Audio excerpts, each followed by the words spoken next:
Hello, everyone. Welcome back to another episode of the English podcast session. I'm John.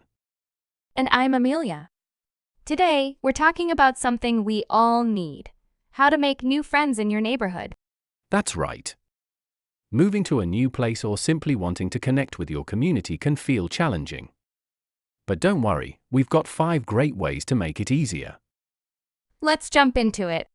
Starting with tip number 1, join a local club or group.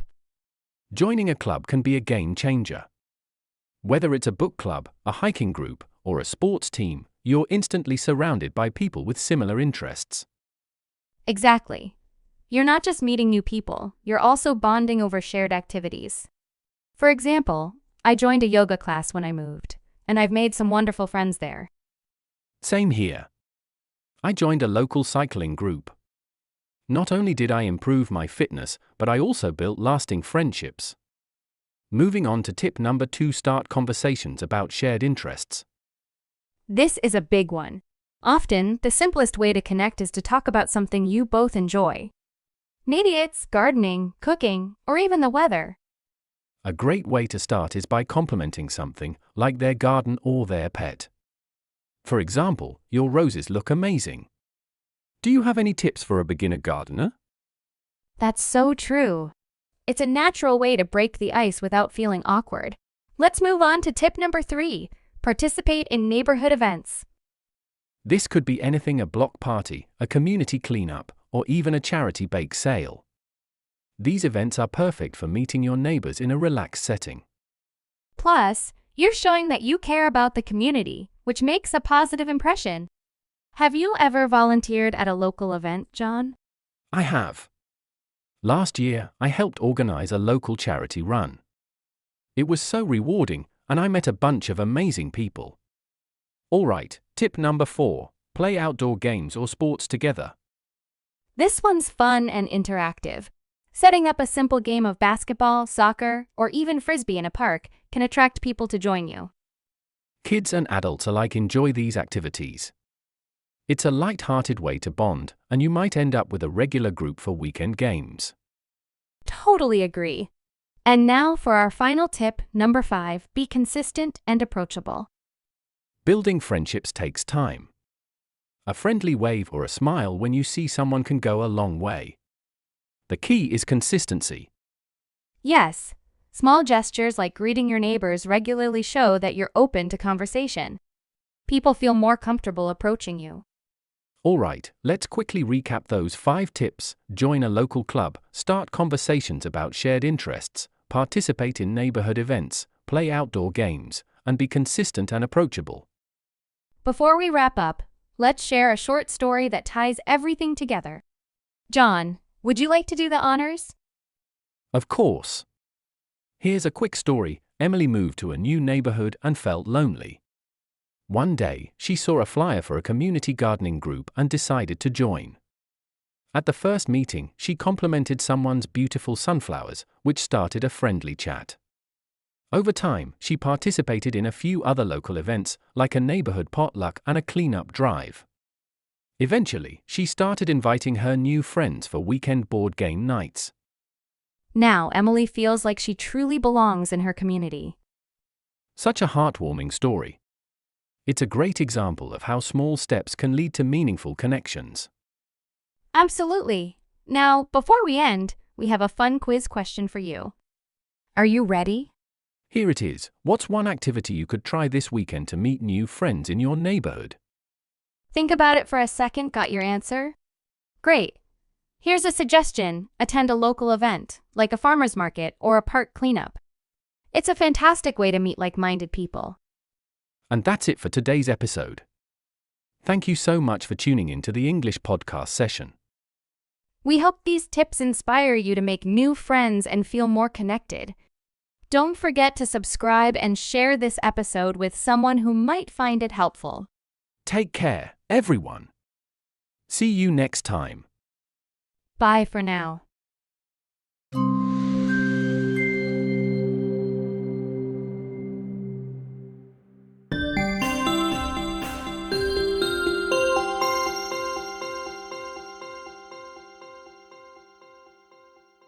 Hello, everyone. Welcome back to another episode of English podcast session. Hi, listeners. It's great to have you here. Today's topic is something we can all relate to: how to be a good friend. That's right, Amelia. Being a good friend is something we talk about often, but do we really understand what it takes? Exactly. So let's break it down. We'll talk about key traits, share tips, and even throw in a little story at the end. Sounds like a plan. Let's dive in. Let's start with the basics. What do you think makes a good friend? I'd say honesty is at the top of the list. You need to be truthful but also kind. Absolutely. No one wants a friend who lies or sugarcoats everything. But what about reliability? Oh, that's a big one. A good friend is someone you can count on, whether it's showing up on time or being there during tough times. That's true. Trust and reliability go hand in hand. Without them, it's hard to build a strong connection. Right, and let's not forget communication. A good friend knows how to listen and express themselves. Listening is key. Sometimes, just being there to hear someone out can mean the world. Definitely. So, to sum up this segment, honesty, reliability, and communication are foundational traits of a good friend. Now that we've covered the basics, let's talk about practical tips. Amelia, what's your first tip? My first tip? Be present. In today's world, it's easy to get distracted by phones or work. But giving someone your undivided attention shows you care. Great point. I'd add, celebrate your friend's successes. Whether it's a promotion or a small achievement, sharing their joy strengthens the bond. Oh, I love that one. And don't forget to support them during tough times too. A quick call or text can make a big difference. That's so true. I'd also suggest learning their love language. Some people appreciate words, while others prefer actions. Yes, it's about understanding what makes your friend feel valued. To recap, be present, celebrate wins, offer support, and understand their love language. John, let's talk about challenges. What's a common issue friends face? One big one is miscommunication. A small misunderstanding can snowball if not addressed. Agreed. That's why clear communication is crucial. Another challenge is time. Life gets busy, and friendships can drift apart. So true. But even a quick message saying, thinking of you, can keep the connection alive. Absolutely. Another challenge is balancing friendships with other relationships, like family or work. Right, but prioritizing and setting boundaries can help. What's your advice for resolving conflicts? Listen first, then share your perspective calmly. Avoid blaming and focus on finding a solution together. Wise words, Amelia. So, handle miscommunication, make time, and approach conflicts with care. And now it's time for our story segment. Ready, John? Ready? This story is about Mia and Leo, best friends since childhood. One day, Leo lost his job and felt embarrassed to share the news. He started avoiding Mia. But Mia noticed something was wrong. Instead of pressuring Leo, she sent a simple text, "I'm here if you need to talk." A week later, Leo opened up. Mia listened without judgment and even helped him prepare for interviews. Fast forward a month, and Leo landed a new job. He said Mia's support reminded him why she was his best friend. Such a heartwarming story. It shows how being there for someone can strengthen a friendship. Before we wrap up, it's quiz time. Here's the question, what are 2 key traits of a good friend? I think our listeners know this one. The answer is honesty and reliability. Spot on. And that brings us to the end of today's episode. Thank you for tuning in. Don't forget to follow us and share your thoughts on today's topic. We'll see you next time on English Podcast Session.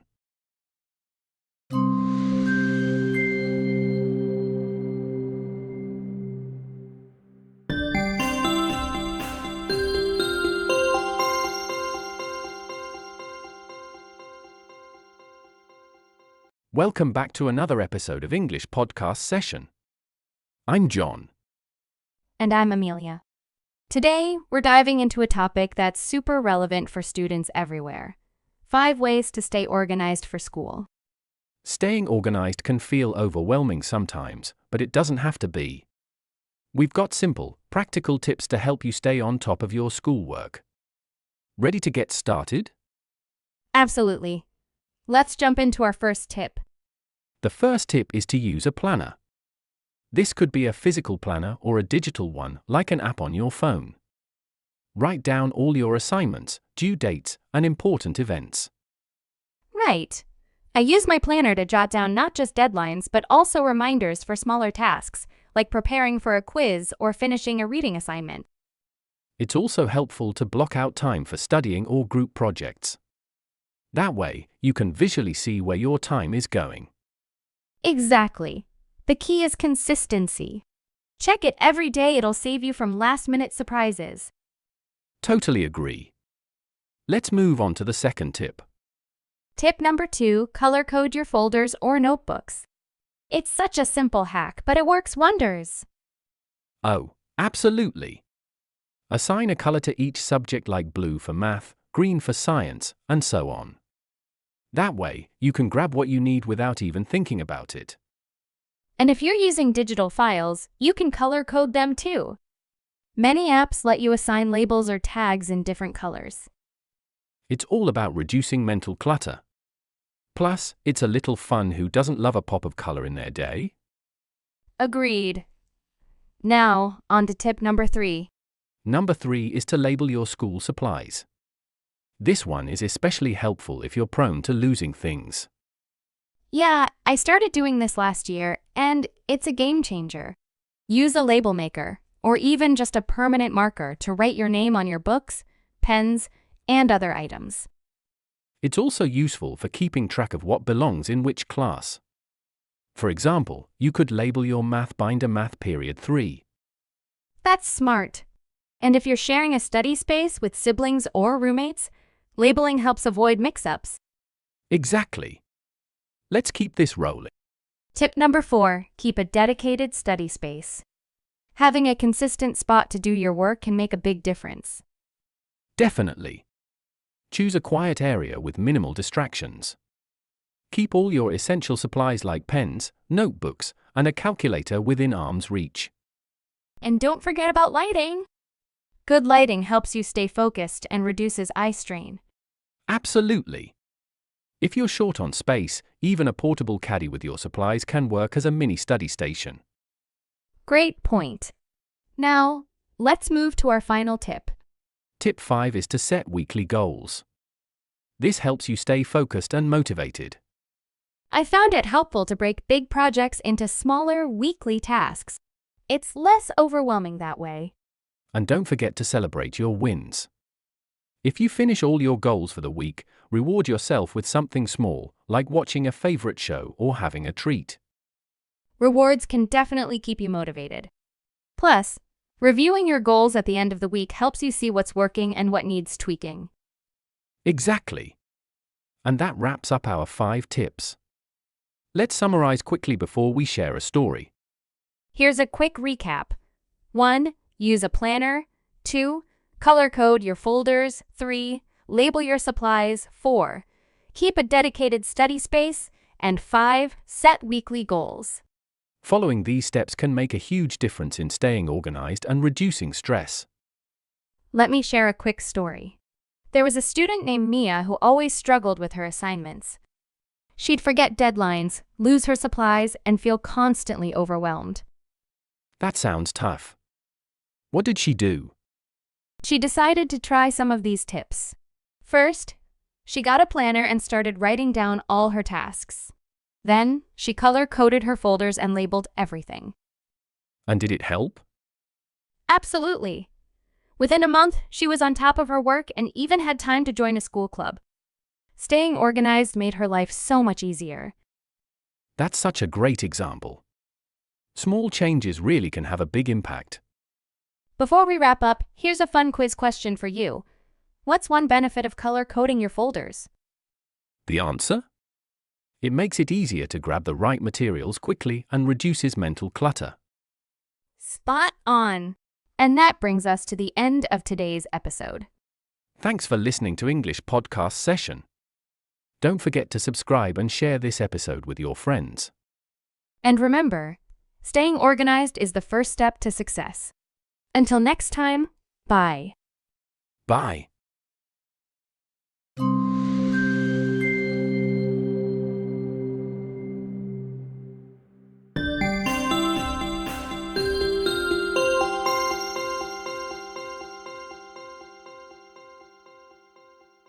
Hello, everyone, and welcome to another episode of the English Podcast Session.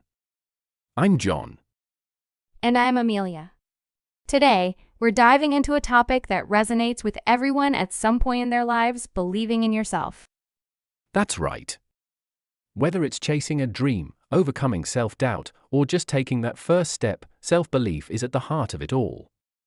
Amelia, how important do you think it is? Oh, it's absolutely crucial. Without it, even the most talented people can falter.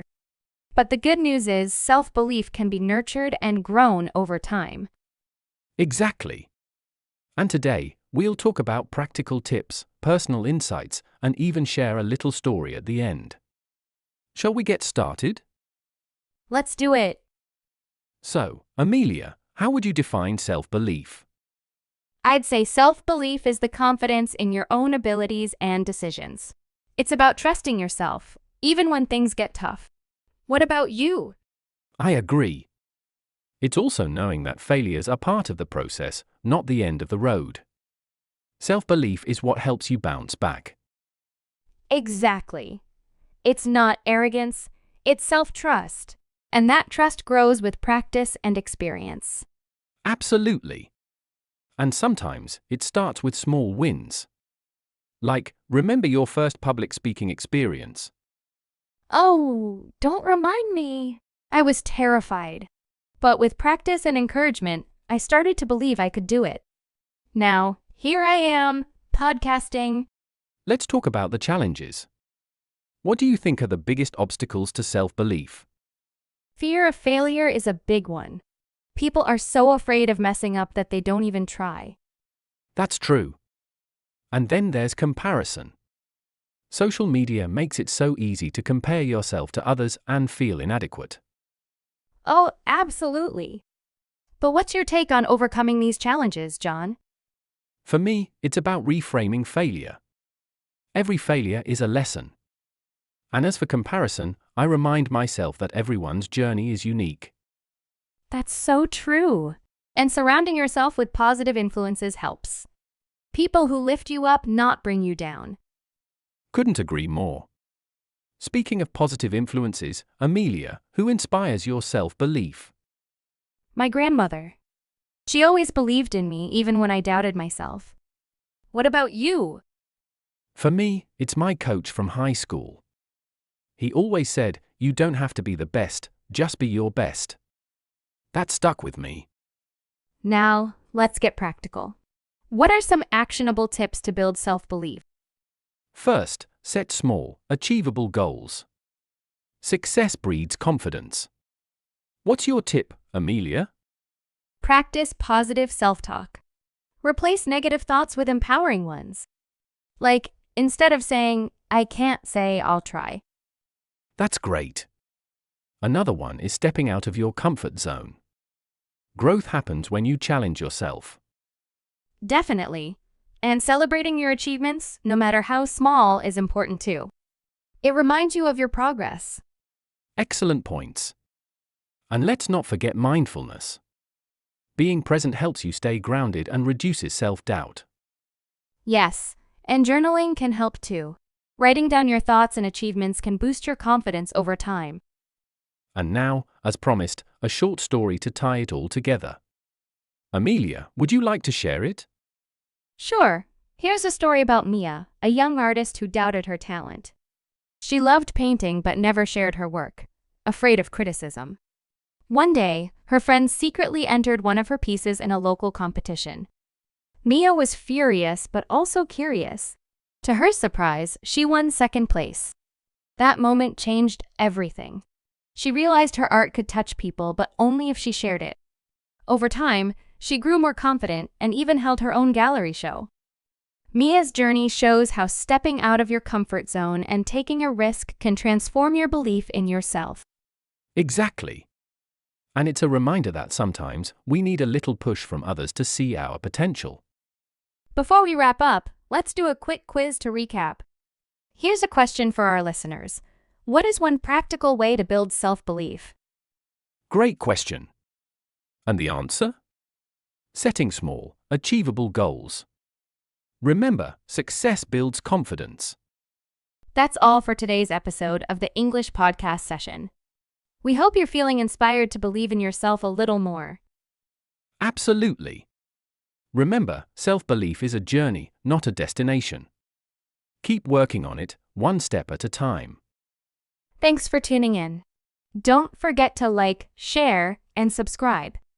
We'll see you in the next episode. Bye, everyone. Stay confident.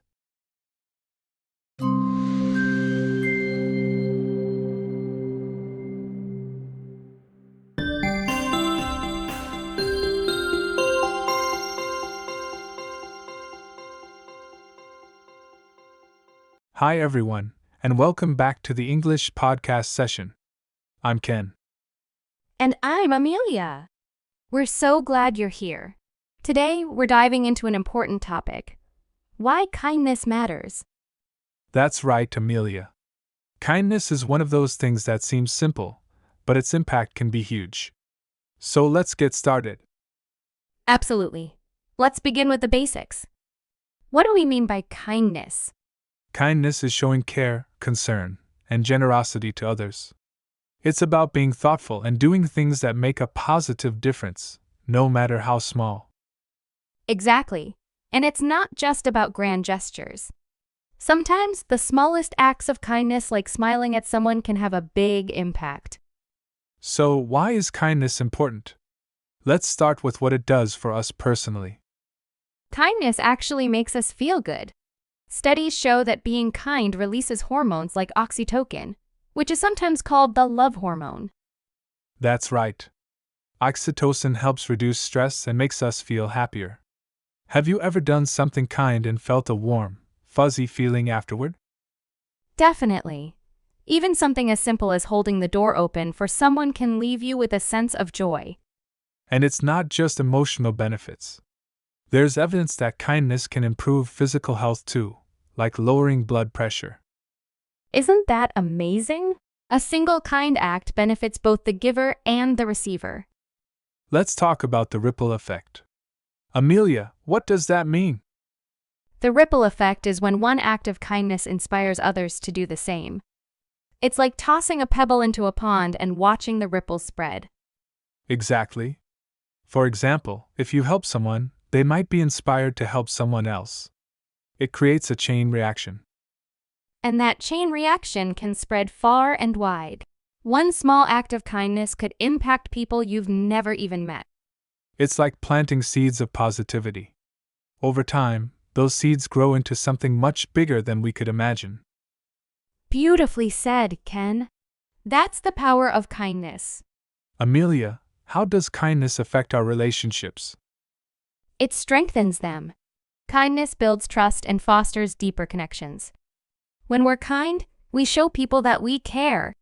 That's so true. For instance, small, thoughtful gestures can make a big difference in friendships or romantic relationships. Absolutely.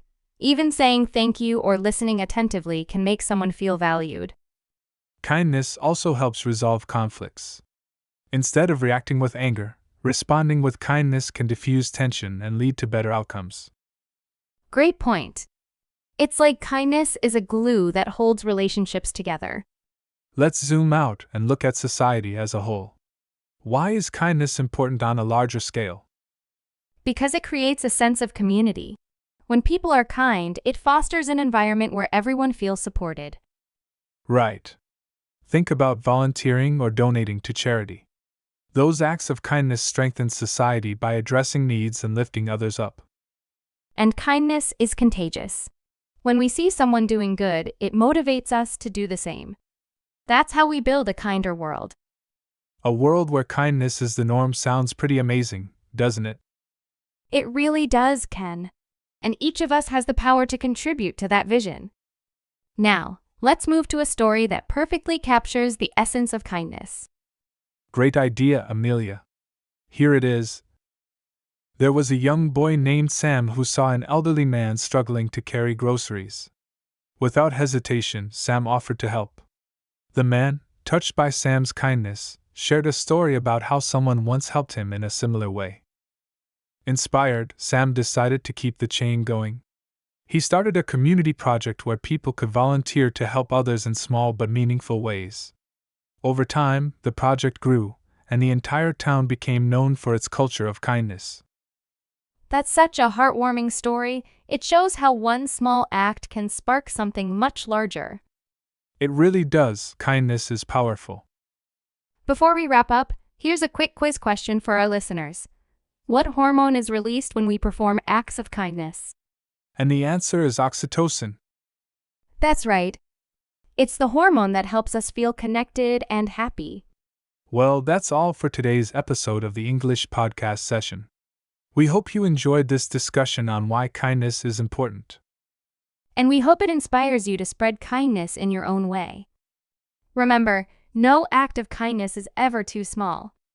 Thanks for listening, and don't forget to join us next time. Until then, take care.